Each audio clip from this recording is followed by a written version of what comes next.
Ever wondered how to turn a simple tin of chickpeas into 3 amazing dips? So a healthy snack that we love giving our kids is hummus with some vegetable sticks and some pita bread. Now unfortunately hummus has a pretty horrendous use by date. It doesn't usually last very long once it's made, but fortunately cooked chickpeas in a can last absolutely years, and unlike other things, homemade hummus is ridiculously easy to make. You can make a fresh batch in less than 5 minutes, especially once you've got in the habit of making it. So today I'm going to show you how to make homemade hummus and how to customise that with your own flavours to make three different flavours of hummus. Caramelised onion, sweet chilli and roasted red pepper. All the ingredients you'll need are listed in the pinned comment and down in the description. First up, the juice of 1 fresh lemon. Now sure, concentrate works, but why make fresh hummus and not use fresh lemons? I mean, come on now.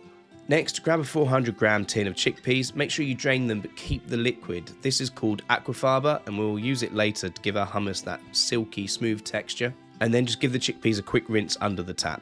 There's no need to overthink this recipe. We don't need to pre-mix anything. Just throw it all straight into the food processor. In goes the lemon juice, a couple of tablespoons of olive oil and about half a teaspoon of ground cumin. Now usually with hummus it's traditional to use tahini, but I'm actually using smooth cashew butter.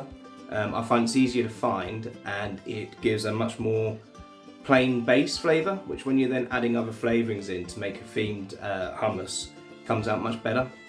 So as I explained, I'm using cashew butter. It's easier to find where I am and honestly it makes the hummus extra creamy. 2 tablespoons straight in. Finally, add the drained and rinsed chickpeas and blitz. At first you'll notice the texture is a little bit rough, but here's where the aquafaba comes in. You add 2 or 3 tablespoons and watch it transform into a beautifully smooth hummus. And just like that, you've got a perfectly delicious plain hummus ready to eat as is or as the base of your own custom flavours. But we are not stopping there, oh no. Today we are taking it further and making not 3, but 4 different hummus recipes. So technically I lied to you earlier, but in the best way possible. First up, caramelised onion chutney hummus, made here with my own homemade recipe. If you fancy trying it from scratch, I've got a video showing exactly how, but of course you can just use your favourite shop bought too. Mix about 2 tablespoons of chutney into a third of your hummus base and blend until smooth and serve. It's rich, savoury, beautifully sticky and full of flavour. Swirl in an extra teaspoon on top for decoration if you want. Next up, a fiery favourite, sweet chilli jam hummus. Just a spoonful or 2 stirred in and suddenly you've got a creamy, sweet heat in every bite. You can make your own with my recipe, I'll link that video down below, or simply use a jar you love from the shop.